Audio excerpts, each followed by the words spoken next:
चलो देखो बेटा, अभी तक हम लोगों ने जो पिछले लेक्चर में टॉपिक पढ़ा था वो क्या था? Enthalpy of formation. क्या था बेटा? Enthalpy of formation. तो मैंने आपको बताया था क्या होता है enthalpy of formation.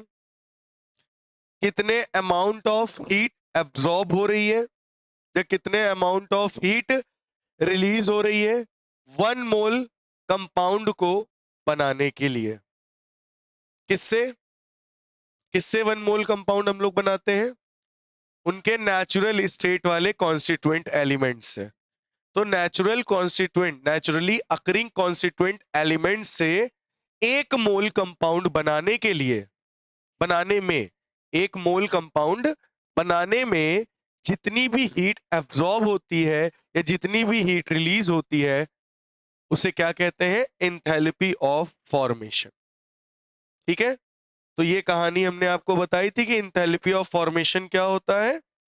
Enthalpy of compound मतलब एक कंपाउंड को बनाने में जितनी भी एंथैल्पी होगी, मतलब जितना भी हीट लगेगी या एब्जॉर्ब होगी या रिलीज होगी, उसे ही एंथैल्पी ऑफ फॉर्मेशन कहते हैं। तो मैंने बताया था एंथैल्पी ऑफ रिएक्शन भी होता है। एंथैल्पी ऑफ रिएक्शन पूरी रिएक्शन की हीट होगी। एंथैल्पी ऑफ फॉर्मेशन केवल पर्टिकुलर कंपाउंड का ही एंथैल्पी होगी, जो कि 1 मोल कंपाउंड बन रहा होगा।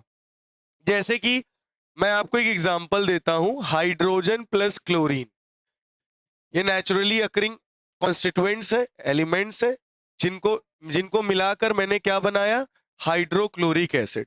अब आपको दिख रहा है H2 है और Cl भी 2 है, तो हम यहाँ 2 लगा देंगे।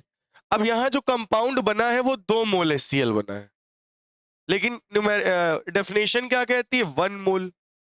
डेफिनेशन कहती है 1 मोल बनाने में। तो बेटा हमने क्या बनाया? मैंने लिया H2 गैसियस फॉर्म में, Cl2 गैसियस फॉर्म में, और क्या बन गया? Hydrochloric acid. किस फॉर्म में? Gaseous form. ठीक है, किस फॉर्म में बेटा? और मैंने कहा इसमें जो हीट लग रही है, यानी हीट ऑफ रिएक्शन की अगर मैं बात करूं, मैं किसकी बात कर रहा हूं? Heat of reaction. मतलब इस पूरी रिएक्शन में जो हीट लग रही है वो -44 किलो कैलोरी लग रही। कितनी लग रही बेटा? -44 किलो कैलोरी हीट लग रही है। तो क्या यही हीट ऑफ फॉर्मेशन भी है? नहीं, ये हीट ऑफ फॉर्मेशन नहीं है। हीट ऑफ फॉर्मेशन 1 मोल के लिए निकलता है, कंपाउंड के लिए, एंथैल्पी ऑफ कंपाउंड। तो उसको निकाल लेते हैं। चलिए, तो delta H is equal to, मतलब enthalpy of reaction is equal to, formula क्या था बताओ? Enthalpy of product minus enthalpy of reactant. याद आया या नहीं आया? एंथैल्पी ऑफ प्रोडक्ट कितना है? प्रोडक्ट क्या है? 2HCl। यानी एंथैल्पी ऑफ HCl कितने HCl? 2HCl minus HR enthalpy of reactant. ये free state naturally occurring constituent elements है, इनका एंथैल्पी क्या बताया था? 0। याद आया? अच्छा, तो डेल्टा HR की वैल्यू कितनी है? -44। तो मैं कहूं कि अगर HCl की एंथैल्पी कितनी निकली, तो 2 को इधर भेज दो, कितना आ जाएगा? -222 किलो कैलोरी। इतनी एंथैल्पी लगेगी। ये होगी एंथैल्पी ऑफ फॉर्मेशन HCl का। बोलो समझ में आया है नहीं आया? तो एंथैल्पी ऑफ फॉर्मेशन कितना है बेटा? -22 किलो कैलोरी। ये जो दिया गया है -44, ये एंथैल्पी ऑफ रिएक्शन है। ये है enthalpy of formation of HCl। बोलो समझ में आई बात या अभी भी नहीं आई? क्लियर हो गया? अगर हाँ ये 2 ना होता, यहां 1 मोल ही होता, जैसे कि मैंने पिछले एग्जांपल्स में आपको दिखाया था, तो एंथैल्पी ऑफ रिएक्शन किसके बराबर होता? एंथैल्पी ऑफ फॉर्मेशन के बराबर होता। बात समझ में आ गई है नहीं? क्लियर हो गया इतना या नहीं? बहुत बढ़िया। अच्छा, तो एक छोटी सी नोट पॉइंट लिखिए, नोट डालिए, NOTE नोट। कितने का नोट? 1000 रुपए वाला नोट डालना, 1000 वाला नोट, 1000 का नोट, ठीक। लिखो। अच्छा, इसमें क्या है कि कंपाउंड बनने में, कंपाउंड बनने में जितनी ज्यादा हीट रिलीज होगी, क्या बोला मैंने, जैसे कोई कंपाउंड बन रहा है, उसको बनने में जितनी ज्यादा हीट वो रिलीज करके बनेगा, जैसे कोई कंपाउंड बना तो मान लो वो हीट रिलीज करके कंपाउंड फॉर्म हो रहा है, तो जितना ज्यादा हीट रिलीज करेगा उतना ज्यादा वो स्टेबल होगा, जितनी ज्यादा वो एनर्जी रिलीज कर देगा उतना ज्यादा वो स्टेबल हो जाएगा। अच्छा ये बताओ, तुम्हारे छोटा बच्चा देखे हो, छोटे बच्चे के अंदर एनर्जी बहुत होती है ना, वो कभी शांत बैठता है नहीं, कभी इधर कभी उधर कभी इधर कभी उधर। लेकिन जो लोग बड़े लोग होते हैं उनके अंदर भी एनर्जी होती है, लेकिन वो अपनी जॉब से थक हार के जब घर आते हैं, उनके एनर्जी, उनके अंदर वो अपनी एनर्जी दे कर आते हैं अपनी जॉब में, अब उनके अंदर एनर्जी बची नहीं, तो घर पे आके वो भी भुदकते हैं बच्चों की तरह, नहीं ना, वो आके सिंपली बैठ जाते हैं, खाना खाते हैं, सो जाते हैं, दैट्स इट। तो एनर्जी, अगर कोई कंपाउंड बनने में एनर्जी जितनी ज्यादा वो रिलीज करता है उतना ज्यादा स्टेबल हो जाता है। तो कौन ज्यादा स्टेबल है, बच्चा या आदमी? आदमी ज्यादा स्टेबल है, क्योंकि उसके अंदर एनर्जी कम हो गई है, तो आराम से बैठा है। अभी मेरे अंदर भी एनर्जी बहुत ज्यादा हो तो हम भी इधर उधर कूदेंगे फादेंगे, मतलब समझ रहे हो ना। तो यही चीज है। तो यही नोट पॉइंट है अपना, एक नोट पॉइंट लिखिएगा एंथैल्पी ऑफ फॉर्मेशन में। कंपाउंड बनने में, लिख लो, कंपाउंड बनने में ठीक है, जितनी ज्यादा क्या रिलीज होगी, हीट, ठीक है, जितनी ज्यादा हीट रिलीज होगी, जितनी ज्यादा हीट रिलीज होगी, मतलब कह सकते हो जितना, जितनी ज्यादा, जितनी ज्यादा डेल्टा एच एफ की वैल्यू नेगेटिव होगी, क्या होगी, नेगेटिव। नेगेटिव का मतलब ये होता है ना कि हीट रिलीज हो रही है, डेल्टा एच की वैल्यू क्या हो,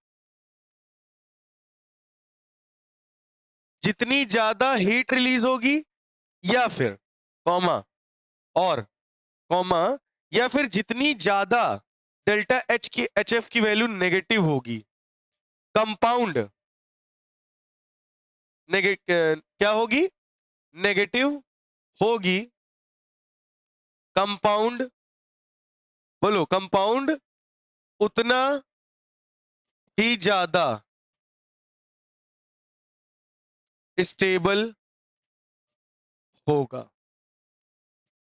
व्हाट्सएप लैंग्वेज, बात समझ में आई? मैं सोच रहा हूं मैं एक बुक लिखूं व्हाट्सएप लैंग्वेज में, ताकि बच्चे उसको समझ पाए।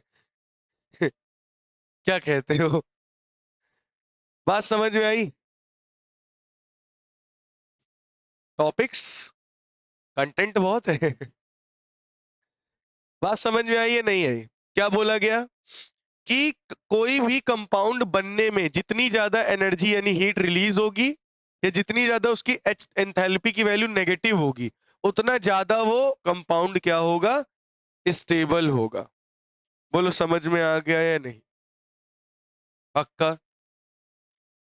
चलिए, जैसे हम लोग एक रिएक्शन लिखते हैं, ओ भाई, डंग डंग डंग डंग डंग डंग डंग, ठीक है, चलो एक रिएक्शन लिखते हैं, A plus 3B gives 2C plus D, बोलो स्वा। समझ आई बात? ये रिएक्शन है, इसमें तुमको निकालना है delta H, change in enthalpy. तो चेंज इन इंथैल्पी का फॉर्मूला क्या होता है, enthalpy of product minus enthalpy of reactant. याद आया या नहीं? बोलो।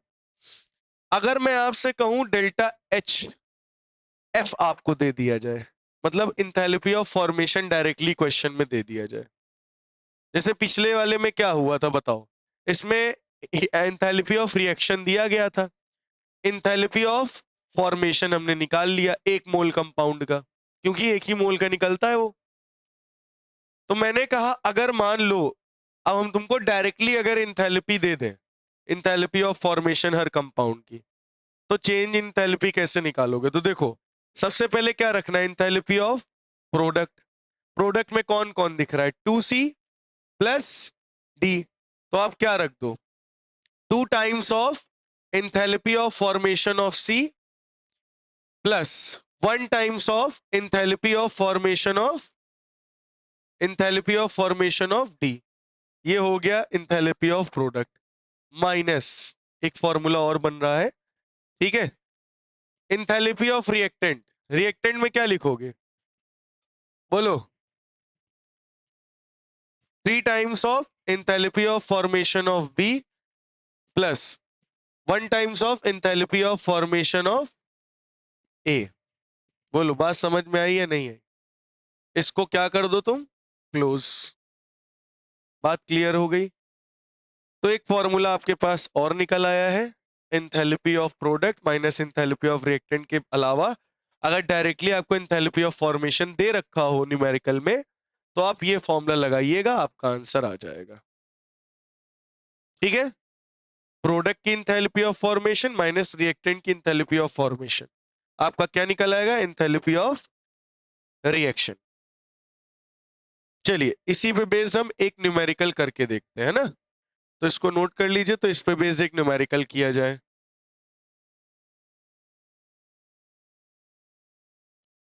चलिए तो अब हम लोग इसी पे बेस्ड एक न्यूमेरिकल देखने जा रहे हैं, तो गौर फरमाइएगा। न्यूमेरिकल है, आपको फाइंड करना है डेल्टा एच। न्यूमेरिकल क्या है, एक रिएक्शन है CH4 मीथेन है हमारे पास, जो कि गैसियस फॉर्म में है, एंड ऑक्सीजन है वो भी गैसियस फॉर्म में है, और बन क्या रहा है, CO2 plus 2H2O, CO2 plus 2H2O। ठीक है, ये कंपाउंड बन रहा है, और वाटर जो है वो लिक्विड फॉर्म में। कौन से फॉर्म में बेटा, चलो आपको डेल्टा एच निकालना है, और एंथैल्पी ऑफ फॉर्मेशन दे रखा है, CH4 की एंथैल्पी ऑफ फॉर्मेशन दे रखी है -80 किलो जूल पर मोल। ठीक है बेटा, CO2 दे रखा है, CO2 का कितना एंथैल्पी ऑफ फॉर्मेशन,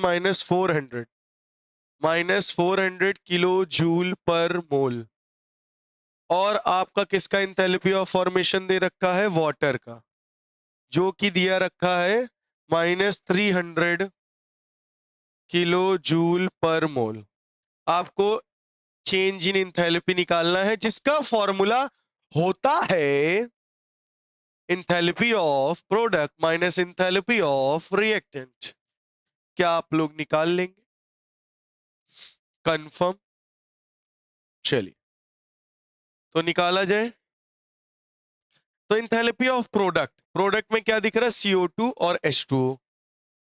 तो चलिए भाई साहब, CO2 एक मोल है, यानी इसकी एनर्जी कितनी है, -400,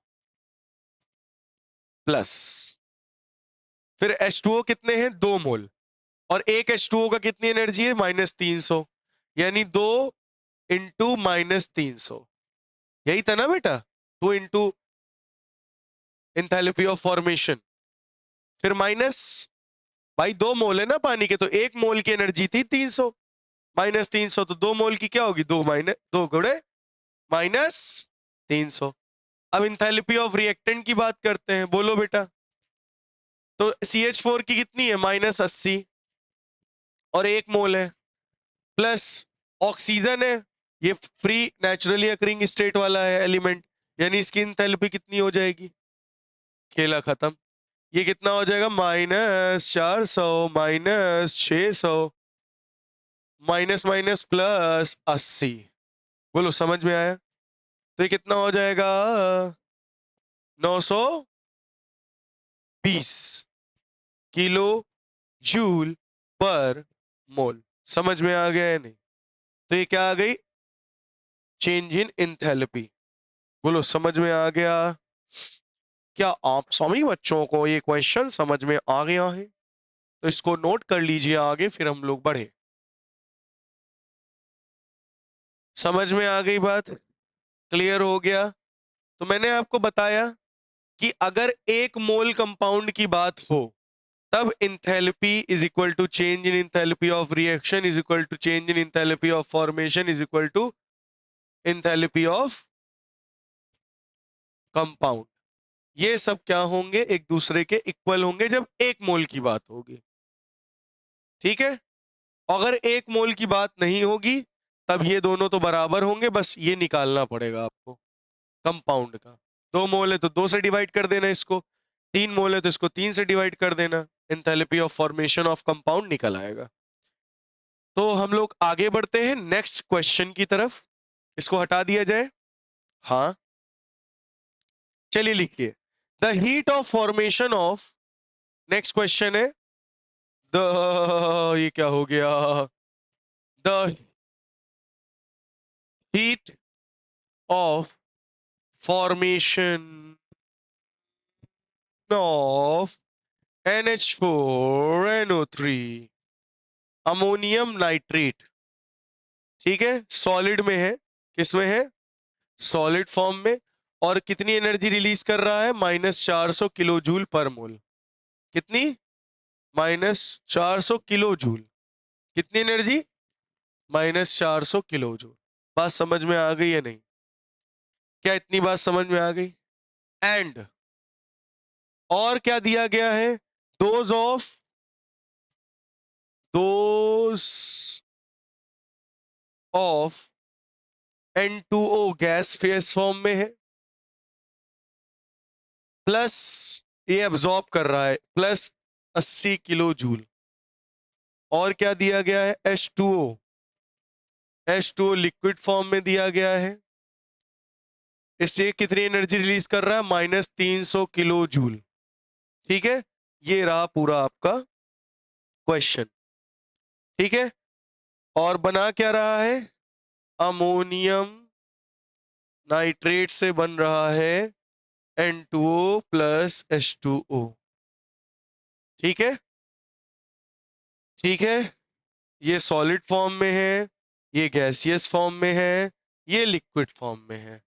और सबकी तुमको क्या दे रखा है? Enthalpy, heat of formation. Enthalpy या कह सकते हो एंथैल्पी ऑफ फॉर्मेशन है हीट ऑफ फॉर्मेशन। ठीक है, और ये जो प्रोसेस हो रही है वो हो रही 25 डिग्री सेल्सियस, मतलब समझ गया होगा, स्टैंडर्ड कंडीशन पे हो रही, यानी 298 केल्विन पे हो रही, 1 atm प्रेशर पे हो रही। ये रिएक्शन कहां पे हो रही? 298 केल्विन, 1 atm प्रेशर। और कैलकुलेट क्या करना है? ध्यान से सुन लीजिएगा, आपको डेल्टा H निकालना है और डेल्टा U भी निकालना है। अब की बार चेंज इन इंथैल्पी भी निकालना है और इंटरनल एनर्जी भी निकालना है। चलिए,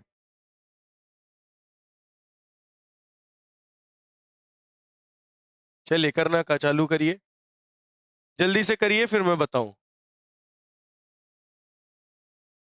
चलो बेटा देखो, पहले हम लोग को डेल्टा H निकालना है ना, तो सबसे पहले हम लोग डेल्टा H फाइंड आउट करते हैं। डेल्टा H का फॉर्मूला क्या होता है? Enthalpy of product minus enthalpy of reactant. तो प्रोडक्ट में क्या क्या है? N2O है और H2O है। तो N2O कितना है? 80। H2O कितना है? 300। तो आप क्या लिखोगे? बोलो। H2O, H2O 300 यानी -300 प्लस, फिर H2O एक ही मोल है यानी 80। ठीक है, माइनस। और बताओ क्या दिया गया है? रिएक्टेंट, रिएक्टेंट कितना है? माइनस कितना है? -400, -400। सही है। अब तुम ये बताओ बेटा, 80 -300 कितना होता है? 220, यानी माइनस का 220। सही है। अच्छा, माइनस माइनस प्लस 400, कितना आएगा आंसर? 400 में से 220 माइनस करो, कितना आएगा? हाँ, एक मिनट, H2O जो है बेटा NH4 NO2 plus N2O plus H2O है। हाइड्रोजन कितने हैं यहाँ पे? तो आपको रिएक्शन बैलेंस करनी चाहिए थी ना पहले, आपने रिएक्शन नहीं बैलेंस की होगी, तो इसको किस वाटर वाले को किससे मल्टीप्लाई कर दोगे? 2 से, यानी मल्टीप्लाइड बाई 2। ठीक है, अब बताओ कितना होगा? तो ये कितना हो जाएगा? माइनस का 600 प्लस 80 प्लस 400, बोलो सही है? प्लस का 80 है, माइनस का 600 है और प्लस का 400 है, सही है ना? अब बताओ 400 में से 600 जाएगा, क्या बचेगा? हाँ 200, वो भी किसका? माइनस का प्लस 80। अब 80 में से 200 जाएगा, कितना बचेगा? माइनस का 120 किलो जूल। समझ में आ गया है नहीं? ये आप क्या आ गया? Delta H. समझ में आया? नोट कर लीजिए, हम लोग को डेल्टा यू निकालना है, कहीं ना भी 680 आएगा।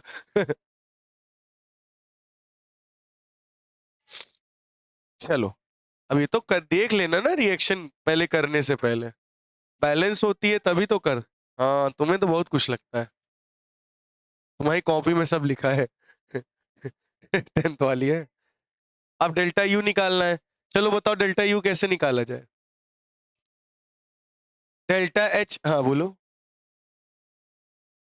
वेरी गुड, नहीं, delta H is equal to delta U plus delta N G into R T. ये लो फॉर्मूला याद करो, मैंने बताया था 90% क्वेश्चंस में यूज होगा, याद है? तो डेल्टा एच की वैल्यू तुम्हें मिल गई है, कितनी है? -120 is equal to delta U तुम्हें निकालना है। डेल्टा एन जी कैसे निकाला जाए भाई? याद करो क्या बताया था? डेल्टा एन जी कैसे निकालते थे? गैसियस वालों को केवल लेना है और गैसियस वालों के number of moles of product, number of moles of reactant को माइनस कर देना है। तो इधर गैस में कौन है? N2O 1, माइनस रिएक्टेंट में सॉलिड है, गैस नहीं है, यानी 0, यानी डेल्टा एन जी की वैल्यू 1। तो यानी 1 इंटू आर की वैल्यू जूल में रखना है तो 8.314, सही है? इंटू टेम्परेचर कितना मैंने लिया है? 298 केल्विन। अगर आपको डिग्री सेल्सियस में दिया हो तो केल्विन में ही आपको टेम्परेचर रखना होगा। बस अब इसको सॉल्व कर लीजिए, delta U is equal to क्या आ जाएगा? Delta U is equal to, ये प्लस का है पूरा, इधर किस में आ जाएगा बेटा? माइनस में, है ना? तो -120 माइनस ये आ जाएगा, जाएगा जाएगा जाएगा 8.314 इंटू 298। इसको सॉल्व करके बताइए डेल्टा यू क्या आएगा। और हाँ, ये जूल में है, ये 8.314 जूल में था ना, इसको किलो जूल में बदलने के लिए इसको क्या कर दो? 1000 से डिवाइड। नहीं समझे क्या? क्यों कर रहा है? टेम्परेचर 25 डिग्री को केल्विन में ही रखना होगा आपको, क्योंकि स्टैंडर्ड एसआई यूनिट क्या है टेम्परेचर की? केल्विन। तो स्टैंडर्ड यूनिट में ही हमको रखना होता है। बात समझ में आई है नहीं आई? ठीक है, और ये जूल में वैल्यू थी 8.31, उसको 1000 से डिवाइड कर दिया, किलो जूल, ओ किलो जूल में थी, जूल में कन्वर्ट कर दिया।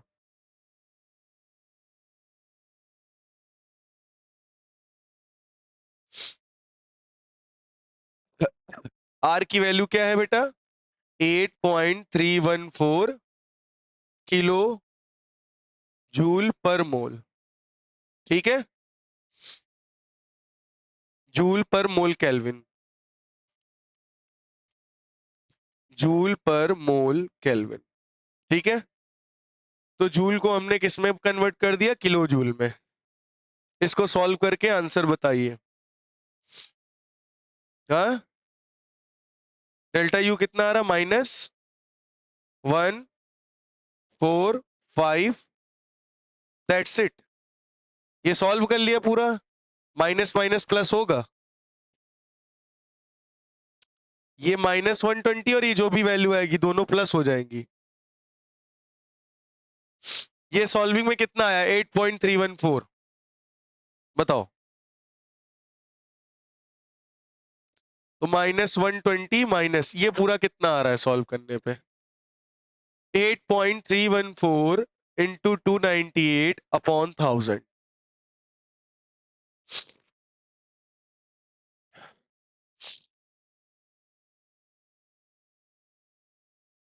2.47, इसको माइनस माइनस प्लस कर दो, कितना आ जाएगा? 1 4 नहीं 122.47 नेगेटिव में, ये आएगा डेल्टा यू। समझ में आ गई बात? तुमने क्या बताया था? क्लियर हो गया? Delta U delta H note कर लीजिए। तो बेटा ये क्वेश्चन समझ में आ गया आप लोगों को। अब नेक्स्ट हमारा टॉपिक है एंथैल्पी ऑफ कंबशन। क्या है बेटा? Enthalpy of combustion. ठीक है, अपना नेक्स्ट टॉपिक क्या है? एंथैल्पी ऑफ कंबशन, जिसको हम लोग डेल्टा एच सी से रिप्रेजेंटेट करते हैं। और एक बात याद रखना बेटा, ये हमेशा इसकी वैल्यू नेगेटिव होती है। मतलब एंथैल्पी ऑफ कंबशन में हमेशा एनर्जी केवल और केवल रिलीज ही होती है, एब्जॉर्ब नहीं होती। तो इसकी डेफिनेशन लिख लीजिए, amount of heat released, amount of heat released when 1 mole of compound, when 1 mole of compound, when 1 mole of compound is combusted completely, is combusted, क्या हो गया हो बेटा? combusted हो गया हो, ठीक है, completely in excess of air, completely in excess of air। तो तुमको ये समझ में आ गया होगा ना, heat of combustion, enthalpy of combustion क्या होता है? एक मोल कंपाउंड को in the presence of excess of air में पूरा का पूरा कंबस्टेड करने में, यानी जलाने में जितने भी हीट रिक्वायर्ड होगी, जितनी भी अमाउंट में एनर्जी रिलीज होगी, हीट रिलीज होगी, उसे हम लोग कहेंगे एंथैल्पी ऑफ कंबशन। तो इसमें हमेशा केवल और केवल एनर्जी रिलीज होती है, तो इसकी हमेशा डेल्टा एच सी की वैल्यू ऑलवेज क्या होगी? नेगेटिव होगी। क्या होगी बेटा? हमेशा डेल्टा एच सी की वैल्यू हमेशा क्या आएगी? नेगेटिव। बात समझ में आई या नहीं आई? जैसे कि मैं आपको एक एग्जांपल देता हूं, हमने ले लिया CH4 मीथेन, ठीक है, किस फॉर्म में है? गैसियस फॉर्म में, और ऑक्सीजन भी गैसियस फॉर्म में है, ठीक है। इसको एक्सेस ऑफ एयर, एक्सेस मतलब हम 2O2 ले ले रहे हैं, ठीक है, एक्सेस ऑफ एयर में क्या कर दे रहे हैं? इसको कंबस्टेड। तो क्या प्रोड्यूस कर रहा है? CO2 प्लस H2O बनाएगा, है ना। तो CO2 भी बनेगा और H2O कितने मोल्स? 2 मोल्स, और ये गैस। तो अब जरा तुम देखो, इस कंपाउंड को, मीथेन को एक्सेस ऑफ एयर में पूरी तरीके से कंप्लीटली कंबस्टेड करने में जितने भी अमाउंट ऑफ हीट लगी होगी, जैसे कि इसमें कितनी हीट लगी है? Delta H R. अगर मैं हीट ऑफ रिएक्शन की बात करूं तो इसमें टोटल हीट लगी है -890 किलो जूल। मतलब इस CH4 को जब हम लोगों ने बर्न किया तो इसने कितनी एनर्जी रिलीज की कंबशन होने में? -890 किलो जूल एनर्जी इसने रिलीज की। तो इसका मतलब CH4 का हीट ऑफ कंबशन क्या होगा? -890 किलो जूल। एक मोल का, किसका? एक मोल ऑफ CH4 की हीट ऑफ कंबशन एनर्जी कितनी रिलीज होगी? -890 किलो जूल। और यही क्या है? डेल्टा एच आर है। जैसे इंथैल्पी ऑफ फॉर्मेशन था, वैसे इंथैल्पी ऑफ कंबशन है। बात समझ में आई या नहीं आई? तो डेल्टा एच आर किसके बराबर है? डेल्टा एच सी के बराबर है। कब? जब 1 मोल की बात होगी। कब की बात बेटा? जब, नोट कर लीजिए, मैं साइड इसीलिए हटता हूं, नोट करते रहिए, ठीक है। कब की बात है बेटा? जब 1 मोल की बात होगी, तब उस कंडीशन में एंथैल्पी ऑफ रिएक्शन किसके बराबर होगी? Enthalpy of combustion. जैसे कि यहीं पर अब एक मैं और आपको एग्जांपल देता हूं, ठीक है, इससे आप और अच्छे से क्लियर हो जाएगा। रिएक्शन नोट करिएगा, 2C2H6, ठीक है, प्लस 7O2, ठीक है, प्लस 4CO2 प्लस 6H2O। आपको ये दी गई है रिएक्शन, ठीक है। बोला जा रहा है आपको enthalpy of combustion, find enthalpy of combustion. आपको क्या निकालना है? Enthalpy of combustion of C2H6, इसका इसका आपका एंथैल्पी ऑफ कंबशन निकालना है। और बोला गया है इस पूरे रिएक्शन में जो एंथैल्पी ऑफ रिएक्शन है, मतलब कितनी हीट रिलीज हो रही है, वो बोला गया -750 किलो कैलोरी, ठीक है। कितनी एनर्जी रिलीज हो रही बेटा? -750 किलो, इतनी हीट रिलीज हो रही है इस पूरी रिएक्शन में। मैंने कहा heat of combustion of ethane क्या होगा? क्या आप लोग फाइंड कर सकते हो? बिल्कुल, निकालो। सिंपल सी बात है, देखो, डेल्टा एससी अगर निकालना है heat of combustion of ethane, तो इसके कितने मोल हैं? 2 मोल इथेन में कितनी एनर्जी लग रही? -750 किलो कैलोरी। तो मैंने कहा 1 मोल इथेन में कितनी लगेगी? -750 किलो कैलोरी बाई 2। यही होगी हीट ऑफ कंबशन या इंथैल्पी ऑफ कंबशन। तो अब यहां पे क्या कह सकते हो? Enthalpy of combustion enthalpy of reaction के बराबर है, चेंज इन इंथैल्पी के बराबर है? नहीं। यहां पे अब हम ये चीज नहीं बोल सकते कि change in enthalpy enthalpy of combustion के बराबर है, क्योंकि इंथैल्पी ऑफ कंबशन हम यहां किसका निकाल रहे? 1 मोल का। बात समझ में आई? इसी तरह हम लोग इंथैल्पी ऑफ फॉर्मेशन में भी कितने मोल का निकाल रहे थे? 1 मोल का। समझ में आई बात या नहीं? तो अगर मैं आपसे कहूं इक्वेशन ऑफ कंबशन क्या होगी रियल, क्या ये इक्वेशन ऑफ कंबशन है? नहीं, ये इक्वेशन ऑफ कंबशन नहीं है। इक्वेशन ऑफ कंबशन ये है, इसको पूरी को 2 से डिवाइड कर दो। C2H6 plus 7/2O2 gives 2CO2 plus 3H2O। ये है equation of combustion. Equation of combustion ये है, वो ऊपर वाली इक्वेशन ऑफ कंबशन नहीं है। पूछो क्यों नहीं है? क्योंकि वहां पे 2 मोल हैं इथेन के। हम, इक्वेशन ऑफ कंबशन क्या होती है? 1 मोल की जहां बात हो, कितने मोल की बात हो? 1 मोल की, उसे हम लोग कहते हैं इक्वेशन ऑफ कंबशन। यहां तक होपफुली आपको बात समझ में, जो भी नंबर होगा या 3 होगा तो 3 से डिवाइड हो जाएगा, क्योंकि हमें निकालना कितने मोल का है? 1 मोल का। बात समझ में आ गई या नहीं? चलो नोट कर लीजिए, हम लोग आगे बढ़े फिर। नेक्स्ट है बेटा topic calorific value. Calorific value.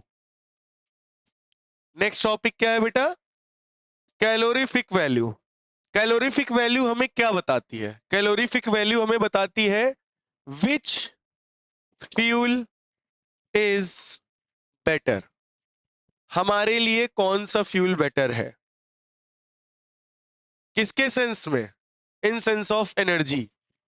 In sense of energy मतलब एनर्जी के टर्म्स में, एनर्जी के, अगर एनर्जी के अकॉर्डिंग मैं देखूं तो हमारे लिए कौन सा फ्यूल बेटर है, तो वो हमें बताती है कैलोरीफिक वैल्यू, कि कौन सा फ्यूल हमारे लिए अच्छा है, कौन सा फ्यूल हमारे लिए खराब है। अब भाई हमारे लिए कौन सा फ्यूल अच्छा होगा? जो थोड़े से फ्यूल में ज्यादा एनर्जी दे, वो अच्छा fuel.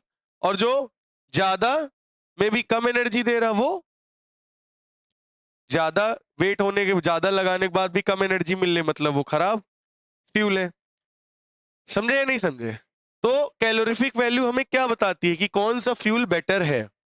In sense of energy, मतलब कि एनर्जी कौन सा फ्यूल सबसे ज्यादा रिलीज कर रही, कम फ्यूल में सबसे ज्यादा एनर्जी कौन दे रहा है, तो वो फ्यूल ज्यादा बेटर होगा।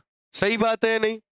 तो अगर मैं बात करूं, आप लोग बताना, ठीक है, डेल्टा एच सी यानी हीट ऑफ कंबशन या फिर enthalpy of combustion of methane यानी CH4 दे रखा है आपको माइनस 900 किलो जूल पर मोल। मतलब अगर हम मीथेन को कंबशन करते हैं, मीथेन का कंबशन करते हैं, तो कितनी एनर्जी प्रोड्यूस कर रहा है? -900 किलो जूल पर मोल। ठीक है, अगर मैं यही बात करूं enthalpy of combustion of butane की, किसकी बात करूं?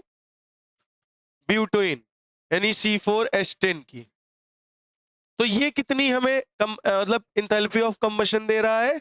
-3000 किलो जूल पर मोल। तो आपके अकॉर्डिंग इनमें से कौन सा फ्यूल बेटर है? ब्यूटेन वाला कहेंगे, लेकिन आप गलत है। चलिए देखते हैं।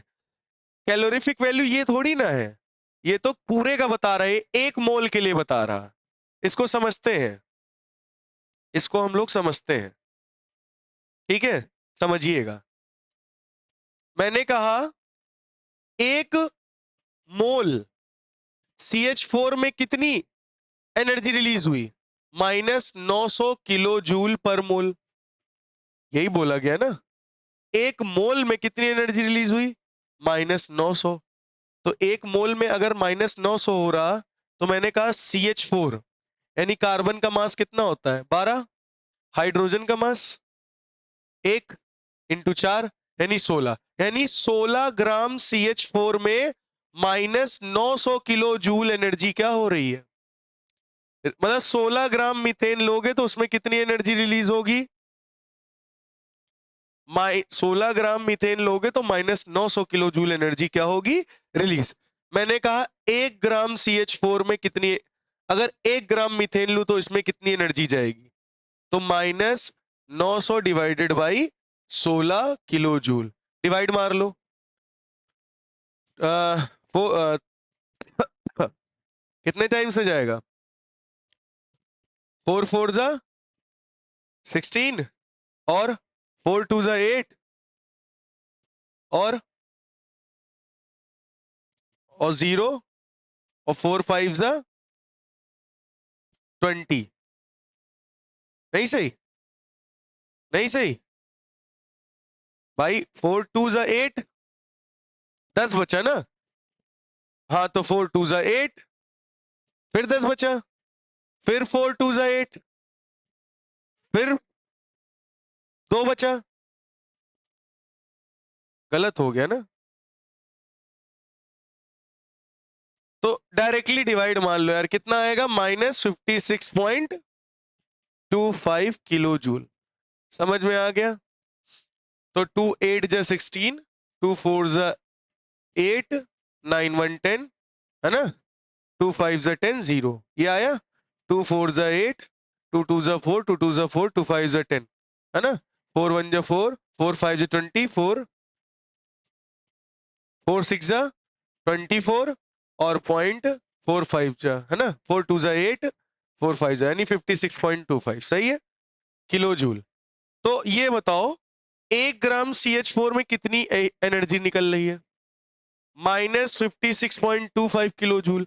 एक काम करते हैं, मैं कहता हूं 1 C4H10, 1 मोल ऑफ C4H10 में -3000 किलो जूल एनर्जी जा रही है पर मोल।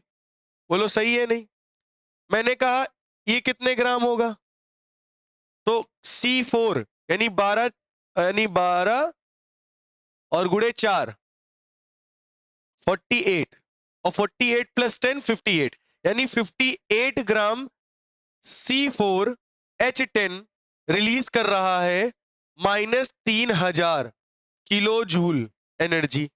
मैंने बोला कि भैया 1 ग्राम C4H10 कितना कर रहा होगा?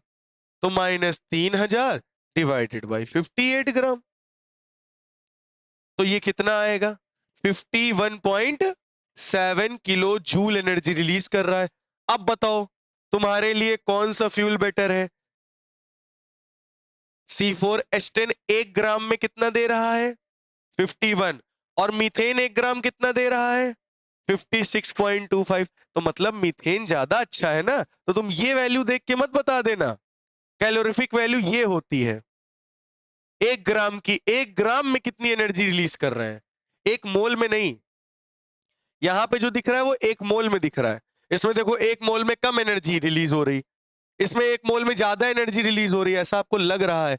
बट ये 1 ग्राम में ज्यादा एनर्जी देता है और ये 1 ग्राम में कम एनर्जी। तो हम ये ग्राम में देखते हैं कि 1 ग्राम में कितनी एनर्जी हमें मिल रही है। बात समझ में आई? जो ज्यादा दे रहा है वो बेटर फ्यूल है, जो कम एनर्जी दे रहा है 1 ग्राम में वो अच्छा फ्यूल नहीं है। तो इसी को हम लोग कैलोरीफिक वैल्यू कहते हैं। होपफुली यहां तक समझ में आपको आ गया होगा। आया या नहीं आया? आया या नहीं आया? ठीक है। तो यहां पे जो हीट ऑफ कंबशन की वैल्यू दी गई है वो पर मोल दी गई है। किसकी दी गई है बेटा? यहां पे पर मोल दी गई, लेकिन हमें पर मोल नहीं रखनी, हमें ग्राम में निकालनी। 1 ग्राम में कितनी एनर्जी रिलीज होगी। समझ में आई बात या नहीं? तो अगर मैं आप करूं डेफिनेशन क्या होगी, तो आप लिख लो amount of energy released, amount of energy released by 1 gram bye 1 gram of fuel. 1 gram fuel में कितनी एनर्जी, कितने अमाउंट में एनर्जी रिलीज हो रही है, उसे हम लोग कहते हैं कैलोरीफिक वैल्यू। क्या बोलते हैं? Calorific value. बोलो समझ में आ गया? तो which is better fuel? Better fuel वही होगा जिसमें 1 ग्राम में ज्यादा एनर्जी क्या हो रही होगी, रिलीज हो रही होगी, वो होगा बेटर फ्यूल। समझ में आ गई बात? क्या आपको इतनी बात समझ में आ गई है? तो अब इसी से रिलेटेड हम लोग एक क्वेश्चन परफॉर्म करेंगे करेंगे इसको नोट कर लीजिए आप लोग। दिख रहा है ना? हाँ, नोट कर लीजिए।